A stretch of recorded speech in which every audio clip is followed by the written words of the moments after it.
ज्ञानेश कुमार बने देश के नए मुख्य चुनाव आयुक्त। नए कानून से हुई नियुक्ति। मुख्य चुनाव आयुक्त के रूप में 26 जनवरी 2029 तक काम करेंगे ज्ञानेश कुमार। सफल रही कतर के अमीर शेख तमीम बिन हमद अल थानी की भारत यात्रा। व्यापार, सुरक्षा और ऊर्जा के क्षेत्र में किए गए अहम समझौते। दोनों देशों के संबंधों में आया नया मोड़। महिलाओं में होने वाले कैंसर के लिए लॉन्च होगी वैक्सीन। 5 से 6 महीने में उपलब्ध होने की है संभावना। भारत में ब्रेस्ट कैंसर महिलाओं के लिए बड़ा खतरा।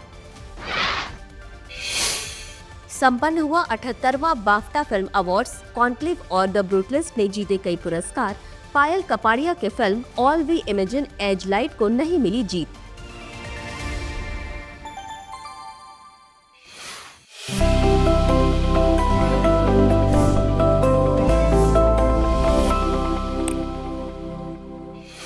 हाल ही में ज्ञानेश कुमार को भारत का मुख्य चुनाव आयुक्त नियुक्त किया गया है।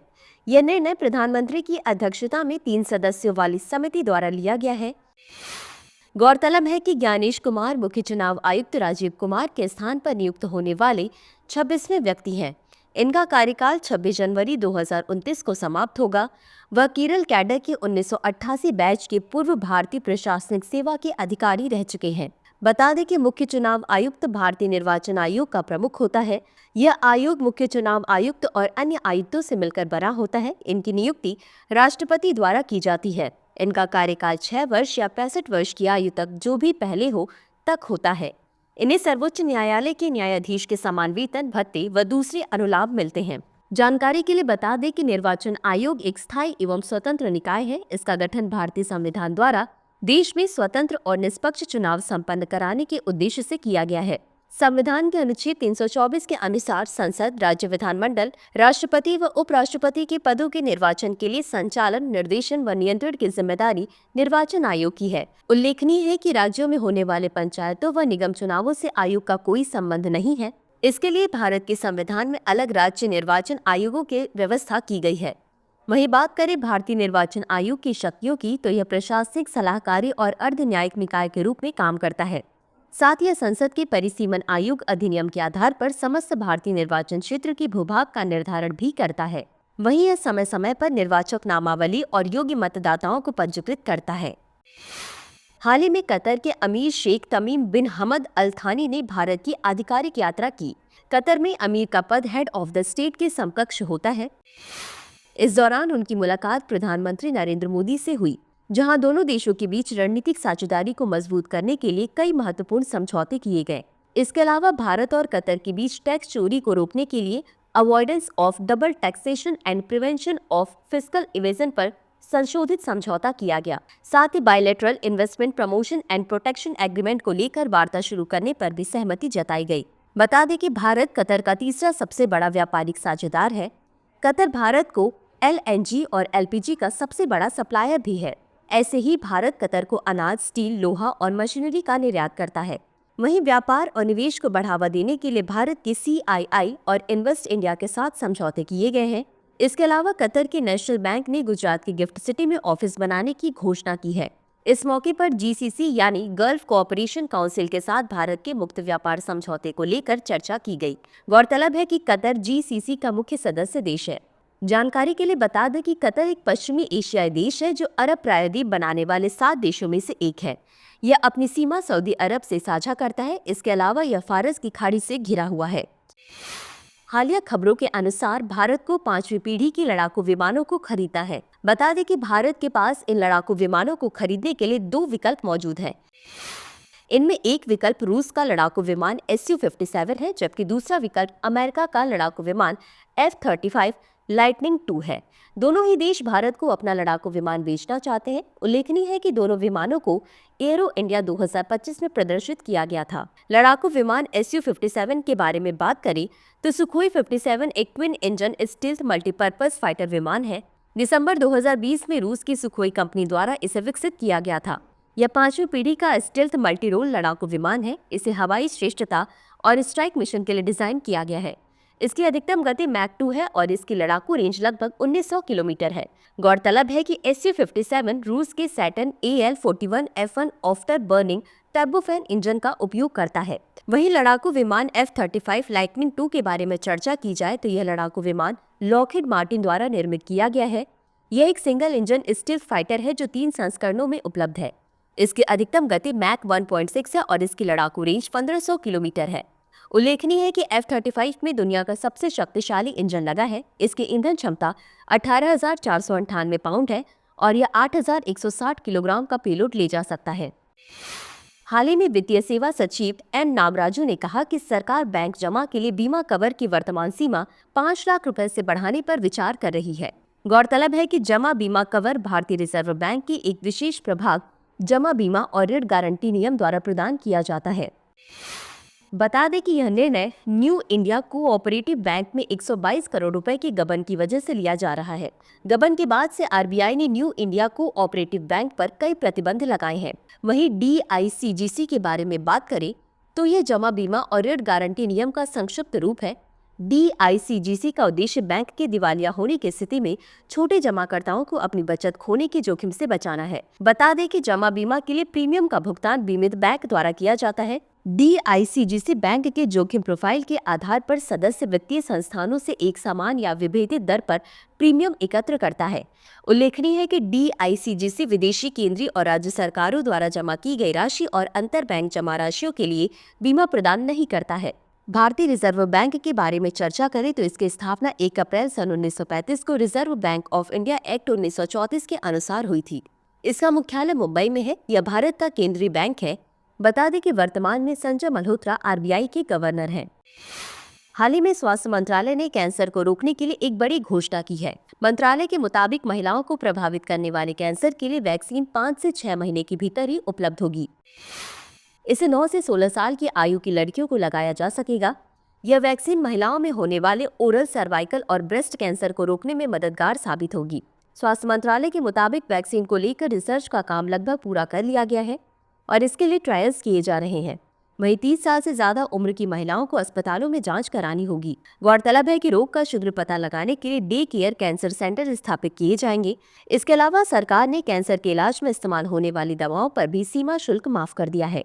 ICMR national institute of cancer prevention and research के अनुसार भारत में हर 8 मिनट में एक महिला सर्वाइकल कैंसर से मर जाती है।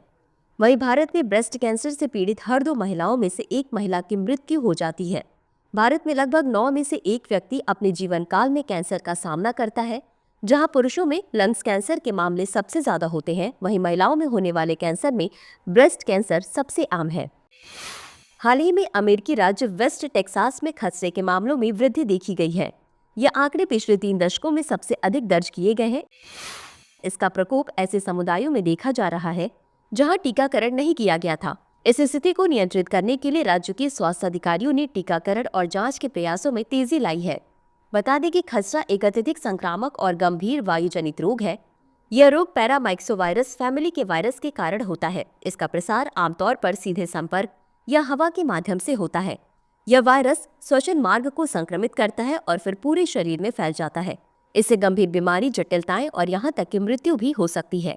इसका पहला लक्षण आमतौर पर तेज बुखार होता है जो वायरस के संपर्क में आने के लगभग 10 से 14 दिन बाद शुरू होता है और 4 से 7 दिनों तक रहता है।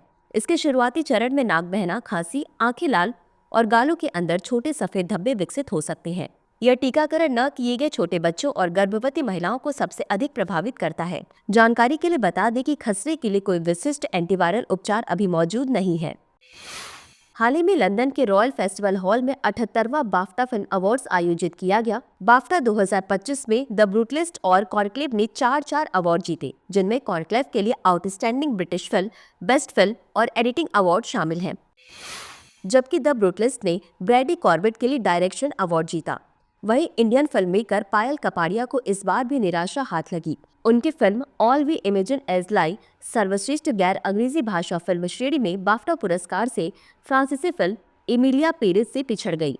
बता दें कि पायल कपाड़िया की Malayalam Hindi film all we imagine as Light को 2025 बाफ्टा अवार्ड्स में नॉमिनेट किया गया था। वहीं बाफ्टा अवार्ड के बारे में बात करें तो BAFTA British academy of film and television arts awards का संक्षिप्त रूप है। यह ब्रिटिश अकादमी द्वारा दिया जाने वाला एक प्रतिष्ठित पुरस्कार है जो फिल्म, टेलीविजन और अन्य कला के क्षेत्र में उत्कृष्ट योगदान के लिए प्रदान किया जाता है। इसकी स्थापना 1947 में हुई थी। गौरतलब है कि पहला बाफ्टा अवार्ड वर्ष 1949 में दिया गया था।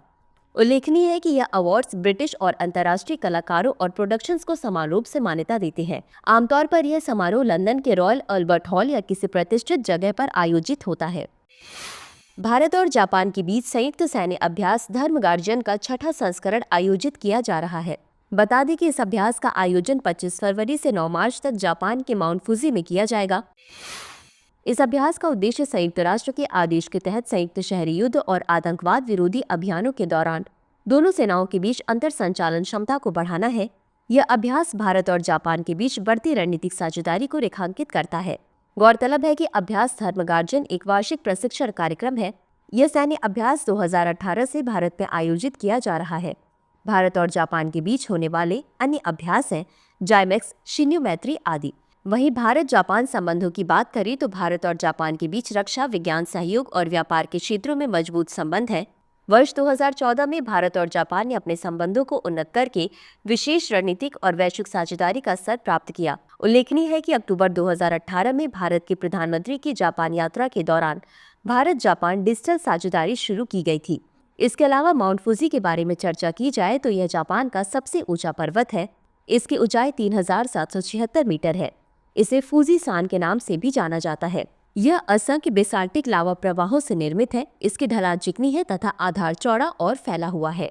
तो आइए खबरों से जुड़े 5 सवालों पर डालते हैं एक नजर।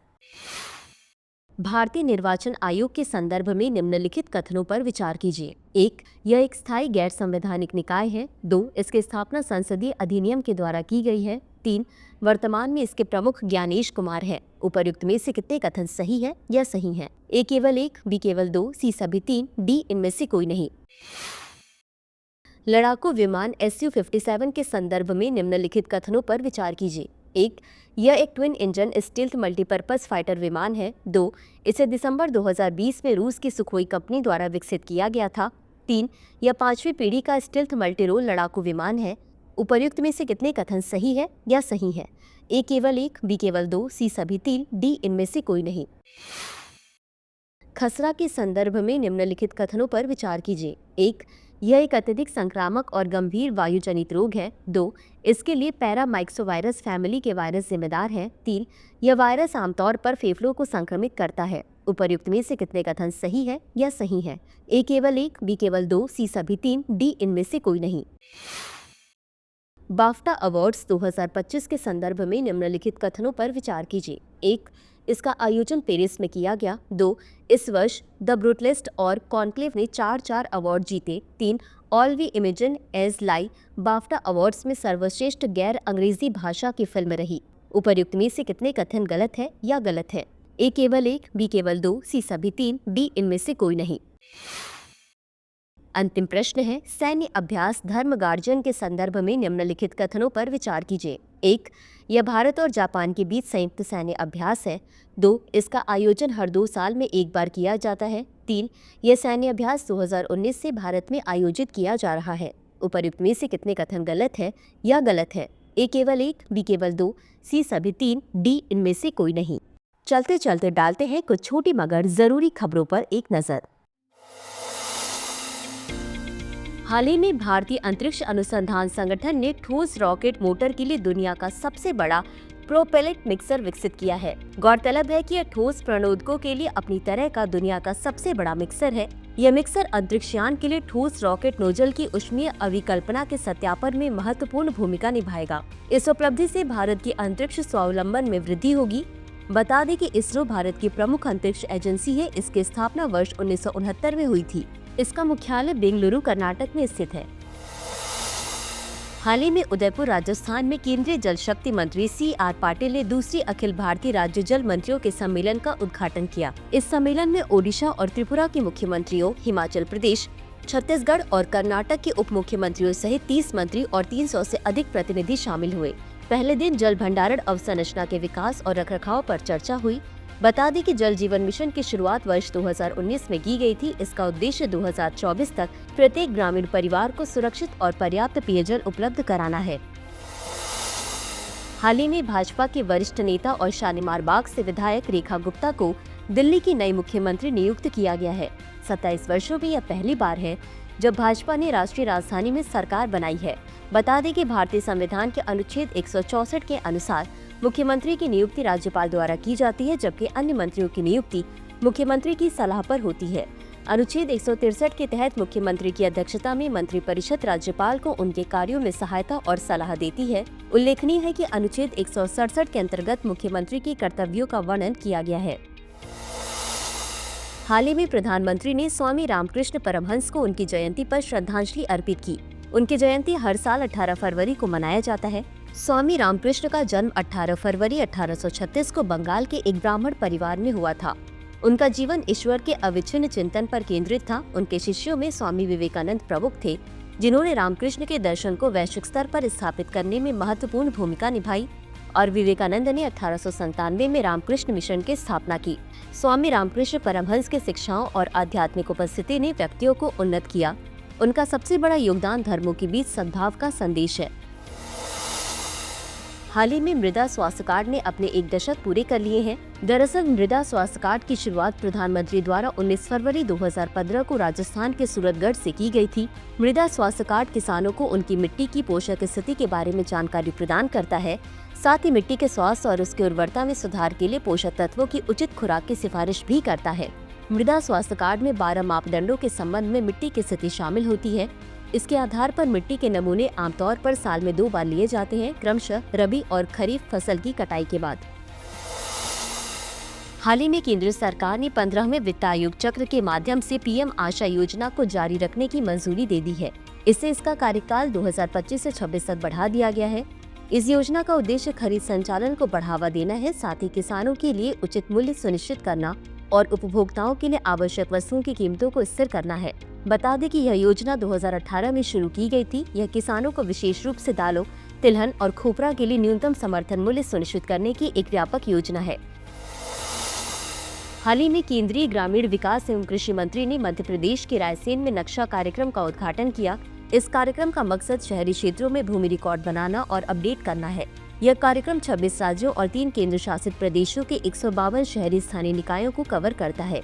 इसकी लागत 194 करोड़ रुपए होने का अनुमान है, जो पूर्णतः भारत सरकार द्वारा वित्त पोषित होगा। भूमि अभिलेखों के डिजिटलीकरण से ग्रामीण भारत में भूमि स्वामित्व प्रबंधन का आधुनिकीकरण हो रहा है तथा जटिल कागजी कार्यवाही और स्वामित्व विवाद जैसी चुनौतियों का समाधान हो रहा है। बीते दिनों से संयुक्त राज्य अमेरिका में मौसमी फ्लू मामलों में तेजी से वृद्धि देखी जा रही है। फ्लू ने कोविड को पीछे छोड़ते हुए अमेरिका के कैलिफोर्निया में सबसे घातक श्वसन रोग का रूप ले लिया है। US centre for disease control and prevention के मुताबिक पिछले सप्ताह अमेरिका में फ्लू की गतिविधियां अपने चरम पर पहुंच गई थी। बता दें कि फ्लू के गंभीर मामलों में कई जटिलताएं देखी जा रही हैं, जिनमें एक खतरनाक मस्तिष्क रोग एक्यूट नेक्रोटाइजिंग एंसेफेलोपैथी शामिल है।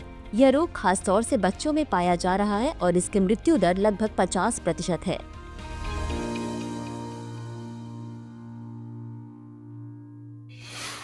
प्रिय व्यूअर्स, हमारी टीम कोशिश करती है कि आपको दी गई खबरों में एक भी गलती ना हो, लेकिन यदि किसी सोर्स या ह्यूमन एरर की वजह से ऐसी गलती हो जाती है तो इस वीडियो के कमेंट बॉक्स में उस गलती को सुधार कर पिन कर दिया जाता है। यह आपको कमेंट बॉक्स में सबसे ऊपर दिखाई देता है। डियर व्यूअर्स, अपने एग्जाम की तैयारी को और बेहतर करने के लिए हमारे चैनल को लाइक, शेयर और सब्सक्राइब करना न भूलें।